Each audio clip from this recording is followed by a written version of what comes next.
Hello दोस्तों, एक नए टॉपिक के साथ मैं आप लोगों के सामने उपस्थित हूं। आज हम लोग देखेंगे व्युत्क्रम संकरण, रेसिप्रोकल क्रॉस। इसकी परिभाषा पहले मैं आप लोगों को बता देता हूं। इसमें करना क्या है कि दो जनक लेना है और उन दोनों जनकों को लेकर के दो प्रयोग करना है। प्रयोग एक, प्रयोग दो। और करना क्या है इसमें, जिस जनक को प्रयोग नंबर 1 में अगर आप नर ले लेते हैं तो उस जनक को प्रयोग नंबर 2 में आपको मादा लेना है, यानी उसका लिंग परिवर्तित कर देना है। तो ऐसे संकरण के द्वारा जो रिजल्ट प्राप्त होगा उसको हमको रिजल्ट को देखना है। और ऐसे संकरण को क्या कहेंगे, व्युत्क्रम संकरण या रेसिप्रोकल क्रॉस। अब इसमें देखिए दो जनक लिया गया है, एक शुद्ध लंबा है और दूसरा शुद्ध बौना है। तो जो लंबा जनक है उसको नर लिया गया है और जो बौना जनक है उसको मादा लिया गया है। तो जो मादा लिया गया है उसके पुष्प में भी, चूंकि ये मटर का पौधा है तो उसमें दोनों जननांग होंगे। ये इसका मादा जननांग है और इसका ये नर जननांग, अर्थात ये पुंकेसर है और ये स्त्री केसर है। तो अब इसी का पुंकेसर यहाँ वर्तिकाग्र पे जाकर के निषेचन की प्रक्रिया संपादित करा देगा। इसको रोकने के लिए क्या किया गया है, इमैस्कुलेशन यानी विपुंसन, इसको काट करके निकाल दिया गया है। तो इस प्रक्रिया को बोलते हैं विपुंसन। अब क्या किया गया है कि इसके परागकण को ला करके, अच्छा इसके इमैस्कुलेशन करने के बाद, विपुंसन करने के बाद इसको क्या किया गया है, पॉलीथीन से ढक दिया गया है। इसको बोरावस्त्रावरण कहते हैं, ठीक है, या बैगिंग कहते हैं। अब क्या किया गया कि जो वांछित, यानी इसको लंबा को आपने नर लिया है तो इसका परागकण ला करके इस पे ला करके हम छिड़क देते हैं। तब इसका रिजल्ट्स देखते हैं कि अगली पीढ़ी में क्या रिजल्ट्स मिलता है। तो ये लंबेपन के लिए कैपिटल टी और बौनेपन के लिए कैपिटल टी और स्मॉल टी। अब क्या होगा कि युग्मक बनेगा तो यहाँ से आधा आएगा, यानी एक कैपिटल टी आएगा, यहाँ से एक स्मॉल टी आएगा, और दोनों इस जनक से कैपिटल टी, इस जनक से स्मॉल टी आएगा और ये प्रथम पीढ़ी बनेगी। तो प्रथम पीढ़ी में इस कैपिटल टी की उपस्थिति के कारण क्या होता है, प्रभावी लक्षण आता है, यानी लंबापन जो होता है वो बौनेपन पे प्रभावी हो जाता है और सभी पौधे प्रथम पीढ़ी में क्या होंगे, लंबे पौधे होंगे। अब यहाँ पे देखिए दूसरे एक्सपेरिमेंट में क्या किया गया है, यहाँ पे लंबे पौधे को नर लिया गया है और बौने को मादा।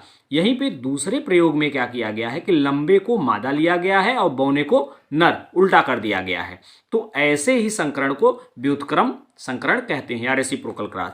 अब इसको चूंकि फीमेल लिया गया है तब क्या किया जाएगा, इसके विपुंसन, इस प्रक्रिया जो होगी इसमें होगी, यानी इसके पुंकेसर को काट करके निकाल दिया जाएगा। यहाँ पे भी दोनों पुंकेसर को, यानी जितने भी पुंकेसर होंगे सबको काट करके निकाल दिया जाएगा, नहीं तो इसी का पालन ग्रेन इसी के वर्तिका पर जाकर के गिर जाएगा।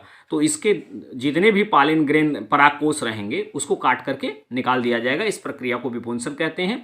और फिर क्या किया जाएगा, इसको पॉलीथीन की बैग से ढक दिया जाएगा ताकि अवांछित परागकण इस पर आकर के पॉलिनेशन की प्रक्रिया करा न दें।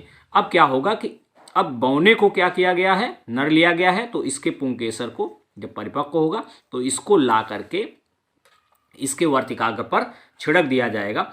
अब इसके बाद रिजल्ट क्या आता है, आप देखिए कि लंबा है तो कैपिटल टी होगा और बौना है तो स्मॉल टी होगा। और ये गैमीट जब बनेगा, युग्मक बनेगा, तो इससे कैपिटल टी आएगा और इससे स्मॉल टी आएगा। और ये जाइगोट में प्रथम पीढ़ी में क्या मिलेगा, कैपिटल टी स्मॉल टी। तो कैपिटल टी इसके ऊपर, स्मॉल टी के ऊपर प्रभावी हो जाएगा और सभी लंबे पौधे प्राप्त होंगे। तो इससे ये निष्कर्ष निकला कि मेंडल के जितने भी प्रयोग थे उस पर व्युत्क्रम संकरण से कोई भी प्रभाव रिजल्ट पे नहीं पड़ रहा था। यानी पे आप यहाँ पे आप देख रहे हैं कि यहाँ पे लंबा लिया गया था, लंबे को नर लिया गया था, यहाँ पे लंबे को मादा लिया गया है, लेकिन प्रथम पीढ़ी में यहाँ पे भी सभी लंबे पौधे मिल रहे हैं और यहाँ पे भी सभी लंबे पौधे मिल रहे हैं। अर्थात जनक पे कोई प्रभाव, रिजल्ट पे, परिणाम पे कोई प्रभाव नहीं पड़ रहा है। तो इससे निष्कर्ष, इस प्रयोग का जो उद्देश्य था यही था कि लक्षणों की वंशागति में लिंग का प्रभाव पड़ता है कि नहीं, इसको जानने के लिए ये प्रयोग किया गया है। तो यहाँ पे आप देख सकते हैं कि प्रयोग में जो प्रयोग किया गया है कि लिंग के परिवर्तन से रिजल्ट पे यानी परिणाम पे कोई भी प्रभाव नहीं पड़ा है। अच्छा, इसका प्रभाव किस पर पड़ेगा इसको हम लोग देख लेते हैं।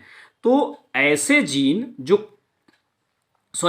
लक्षण जो केंद्रक में उपस्थित जीन द्वारा नियंत्रित होते हैं, यानी जो न्यूक्लियस में उपस्थित गुणसूत्र है उस पर जो जीन होते हैं उसके द्वारा नियंत्रित होते हैं, तो ऐसे लक्षणों के परिणाम पर व्युत्क्रम संकरण का कोई प्रभाव नहीं पड़ता है। ये हम लोगों ने मेंडल के प्रयोग में ये मटर के पौधे पर देखा है कि ये चूंकि लंबापन या बौनापन का जो करेक्टर है, लक्षण है, यह केंद्रकीय जीन द्वारा नियंत्रित होता है, इसलिए रिजल्ट पे कोई प्रभाव नहीं पड़ा। लेकिन अगर ऐसे जीन जो कि कोशाद्रव्यीय जीन होते हैं, अर्थ आप देख सकते हैं कि ऐसे लक्षण जो कोशाद्रव्यीय जीन के द्वारा नियंत्रित होते हैं, अर्थात माइटोकांड्रिया, कोशाद्रव्य में माइटोकांड्रिया पाया जाता है, उसमें भी डीएनए पाया जाता है, और क्लोरोप्लास्ट पाया जाता है, उसमें भी डीएनए पाया जाता है।